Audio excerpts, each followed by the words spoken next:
大家好啊！你哋有冇聽過內在小孩呢個名呢？如果你有接觸過身心靈，你一定聽過內在小孩。但係咧，零極限修蘭博士講嘅內在小孩咧，同傳統心理學同埋身心靈講嘅係唔同噶。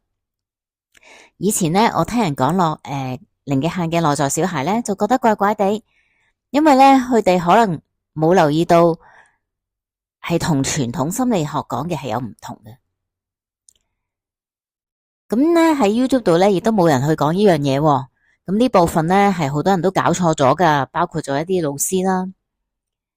咁內在小孩咧喺零極限裏邊咧係非常非常之重要噶，佢係同神聖智慧連結，解決問題嘅重要角色。但係咧，如果你理解錯咗咧，就做唔到真正嘅清理噶啦。咁今日咧，我就想同你分享零極限裏邊嘅內在小孩係乜嘢咧？同一般身心靈嘅講法又有啲咩唔同呢？咁內在小孩對清理嘅重要性係點㗎？記住聽到最後啦。首先呢，喺定義同埋角色方面呢，傳統身心靈嘅內在小孩呢，本質呢就係成長過程之中呢未被滿足、受傷害、受壓抑嘅小孩形象，咁呢代表住脆弱嘅過去自我。咁咧就係局限於呢一世嘅童年創傷同埋負面經驗嘅。咁喺角色方面呢，傳統身心靈嘅內在小孩係需要被療癒、被安撫嘅受害者，而零極限嘅內在小孩呢，本質呢就係潛意識，保存住自宇宙誕生以嚟所有生命體、所有礦物等等體驗嘅所有記憶。咁咧佢係會以情緒同埋問題形式咧重播呢啲記憶嘅。咁喺角色方面呢，佢係負責保存住記憶啦，處理資訊同埋清理記憶嘅。咁第二呢，內在小孩同你嘅關係啦。咁傳統身心靈呢，你同內在小孩嘅關係呢，就係母子啦。咁仲係療癒者同埋受害者嘅關係。咁內在小孩呢，通常係一個受害者，你就負責療癒佢啦。療癒方法呢，你呢係會被引導去回想童年啦，揾出邊個事件令你覺得被遺棄、被忽略、被傷害或者係未被滿足嘅。咁而你呢，作為成年後嘅自我，就好似媽媽咁去擁抱翻嗰個小孩，話俾佢聽冇事噶啦，補償翻當年去缺失嘅愛，療癒佢。呢個呢係一種由上而下嘅安撫。咁而零極限呢，除咗係母子之外呢，仲係合作夥伴嘅關係。咁修蘭博士呢，強調內在小孩呢，就係你自己嘅一部分，佢呢係你嘅潛意識。咁重點呢，就唔係在於挖掘嗰個創傷，而係在於建立連結。你一定呢，要時刻同呢個內在小孩連結，建立良好嘅關係。咁呢，請求去幫助清理嗰啲重播嘅記憶。咁作為意識嘅你呢，就好似媽媽咁樣啦，同內在小孩建立一個母子般嘅親密連結。咁超意識啦、意識同埋潛意識呢，就構成一個神聖嘅家庭。咁超意識呢，就係爸爸嚟嘅。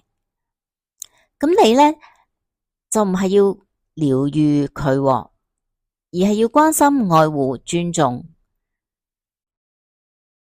請求佢呢，放下記憶，交俾神聖嘅。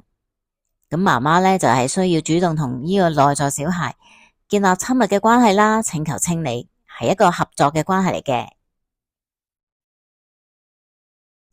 第三啦，就係解決問題嘅方法。咁傳統身心靈呢，內在小孩嘅核心同童年呢係有密切嘅關係，側重於療癒啦、安慰。咁你依家嘅痛苦呢，就係嚟自童年或者過去嘅事件。所有被忽略、被傷害嘅經歷，同埋被壓抑嘅情緒，咁有啲可能連自己都唔知道嘅，都係會潛藏喺潛意識裏邊。成年之後呢，就會出現問題啦。咁呢，就需要你去記起一啲童年嘅一啲事情啦，咁揾出依家遇到問題嘅原因，咁去安撫內在小孩，從而釋放呢以前呢未處理嗰個情緒。咁咧，而去解決到依家嘅問題。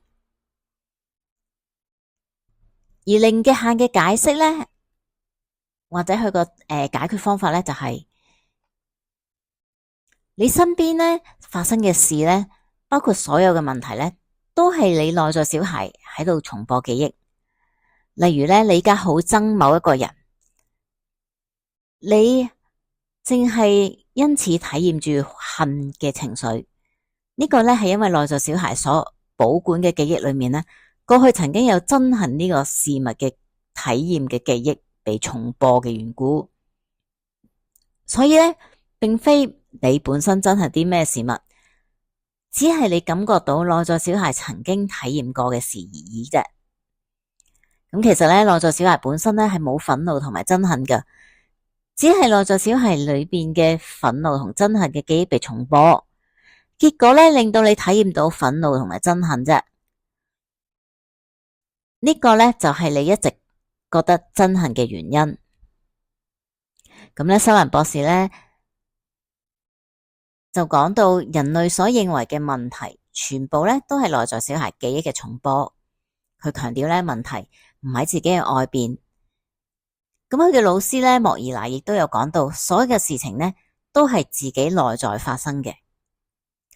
咁零極限咧就認為啦，只要消除啲記憶咧就可以解決問題噶啦。咁你咧係唔需要知道係咩記憶，你只要係做清理嘅啫。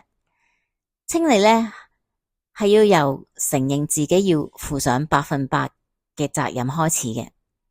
咁最簡單嘅清理方法咧，就係對內在小孩講：對唔住，請原諒我，我愛你，謝謝你。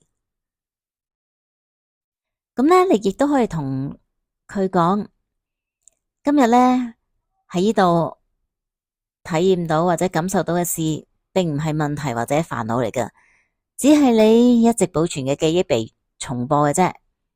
我哋可以放低啲記憶㗎。